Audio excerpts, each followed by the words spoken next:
तो गाइज, क्या आप भी रॉयल एनफील्ड क्लासिक 350 लेने का सोच रहे हो या फिर पहले से ही ऑनर हो? तो एक सवाल आपके दिमाग में जरूर घूम रहा होगा, यार ये जीएसटी बढ़ने से क्या मेरी क्लासिक 350 का प्राइस भी बढ़ जाएगा?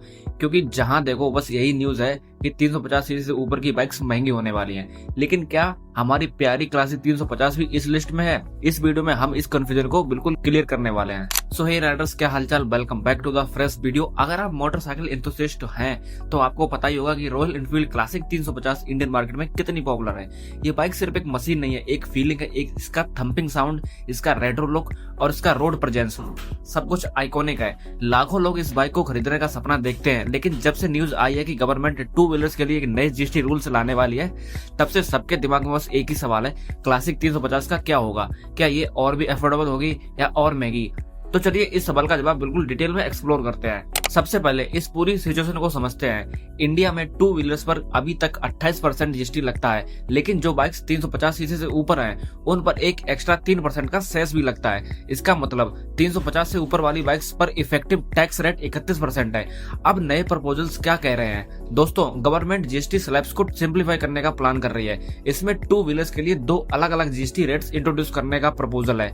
एक 350 सीसी से नीचे वाली बाइक्स के लिए जिन पर जीएसटी रेट 28% से घटकर 18% करने का विचार है, और दूसरा 350 सीसी से ऊपर वाली बाइक्स के लिए जिन पर जीएसटी रेट 28% से बढ़कर 40% करने का विचार है। साथ ही सेस भी लग सकता है। इसका मतलब है कि इन बाइक्स पर टोटल टैक्स 40% से भी ज्यादा हो सकता है। तो अब यहाँ पे आती है सबसे बड़ी बात, रॉयल एनफील्ड क्लासिक 350 जिसका नाम 350 है, उसकी एक्चुअल इंजन कैपेसिटी कितनी है? अक्सर लोग यही गलती कर जाते हैं। दोस्तों, क्लासिक 350 का इंजन डिस्प्लेसमेंट 350 सीसी नहीं बल्कि 349 सीसी है। Exactly 349 CC. तो टेक्निकलिटीज के हिसाब से ये बाइक 350 सीसी से नीचे वाली कैटेगरीज में आती है।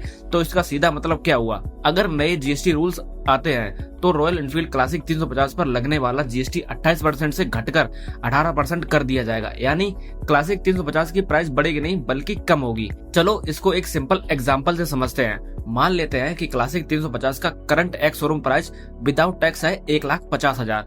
अभी उस पर 28% जीएसटी लगता है तो 1,50,000 का 28% होता है 42,000। इस तरह एक्स शोरूम प्राइस हो जाती है 1,92,000। लेकिन अगर नया जीएसटी रूल इम्प्लीमेंट हो जाता है और 18% जीएसटी लगता है तो 1,50,000 का 18% होगा सिर्फ 27,000। इस केस में एक्स शोरूम प्राइस होगी 1,77,000। तो आप साफ देख सकते हैं कि जीएसटी कट से आपको सीधे 15,000 की बचत हो सकती है। ये तो बस एक एग्जांपल है। ऑन रोड प्राइस पर इसका और असर भी ज्यादा होगा क्योंकि इसमें आरटीओ, इंश्योरेंस और दूसरे चार्जेस भी ऐड होते हैं। Is that all? एक और इम्पोर्टेंट बात है, रॉयल एनफील्ड की कुछ और बाइक्स भी हैं जो 350 सीसी के नीचे आती हैं, जैसे कि हंटर 350 और मेटेओर 350। इनकी प्राइस भी इस जीएसटी कट से काफी कम हो सकती है। लेकिन रॉयल एनफील्ड की बड़ी बाइक्स जैसे कि हिमालयन 450 या इंटरसेप्टर 650 जिनका इंजन डिस्प्लेसमेंट 350 सीसी से ज्यादा है, उनकी प्राइस बढ़ सकती है। तो ये रॉयल एनफील्ड के लिए एक मिक्स बैग है, लेकिन क्लासिक 350 के बायर्स के लिए तो वही पार्टी टाइम है। अब देखते हैं इसका असर दूसरी कंपनीज और मार्केट पर क्या पड़ेगा। रॉयल एनफील्ड क्लासिक 350 का डायरेक्ट कंपटीशन किससे है? होंडा की हॉर्नेट सीबी 350, सीबी 350 आरएस, जिनका इंजन भी 348 सीसी का है, तो इनकी प्राइस भी अफोर्डेबल हो जाएगी। इसी तरह जावा और एचडी की मोटरसाइकिल का इंजन 334 सीसी का है, तो इनकी प्राइस भी कम होंगी। ये सारी बाइक्स क्लासिक 350 को डायरेक्ट कंपटीशन देती हैं, और जब इनकी प्राइस कम होगी तो मार्केट में कंपटीशन और भी ज्यादा बढ़ जाएगा, जो कंज्यूमर्स के लिए अच्छा है। अब बात करते हैं उन बाइक्स की जो महंगी हो सकती हैं। केटीएम 390 सीरीज जैसे कि Duke 390, RC 390, Bajaj Dominar 400, royal Enfield Himalayan 450 और 650 सीरीज और ट्रम्प स्पीड 400 एटसेट्रा, ये सब बाइक्स 350 सीसी से ऊपर हैं और इनकी प्राइस काफी बढ़ सकती है। तो अगर आप इनमें से कोई बाइक लेने का सोच रहे हैं तो अभी ले लो, later might be more expensive. दोस्तों, इस जीएसटी चेंज का सबसे बड़ा इम्पैक्ट मार्केट सेल्स पर पड़ेगा। इंडियन मार्केट में सबसे ज्यादा बाइक 100 से लेकर 150 सीसी सेगमेंट की बिकती हैं, लेकिन 200 से लेकर 350 सीसी सेगमेंट भी तेजी से ग्रो हो रहा है। इस सेगमेंट पर टैक्स कम होने से सेल्स और बढ़ेगी। लोग जो अभी ईएमआई या बजट की वजह से बाइक नहीं ले पा रहे थे, उनके लिए ये बाइक खरीदना अब थोड़ा आसान हो जाएगा।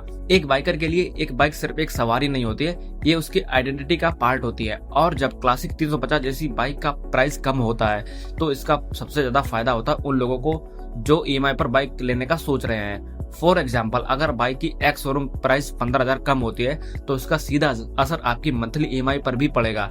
आपको लोन अमाउंट कम लेना पड़ेगा और इससे आपकी ईएमआई भी काफी कम हो जाएगी। या फिर आपको बाइक लेने के लिए डाउन पेमेंट कम करना पड़ेगा।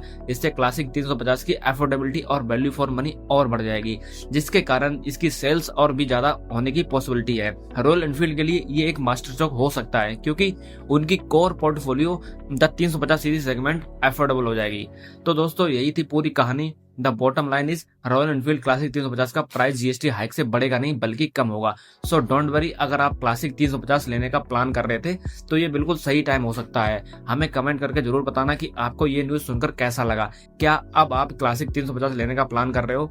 अगर आपको ये वीडियो इन्फॉर्मेटिव लगा तो इसको लाइक करना मत भूलना, अपने फ्रेंड्स और फैमिली के साथ शेयर करना मत भूलना, और अगर आप इस चैनल पर नए हो तो सब्सक्राइब करके बेल आइकन दबाना मत भूलना ताकि हमारी नई वीडियो की नोटिफिकेशन आपको सबसे पहले मिले। मैं मिलता हूं आपको नेक्स्ट वीडियो में एक इंटरेस्टिंग टॉपिक के साथ। तब तक के लिए जय Hind, Vande Mataram and bye bye guys.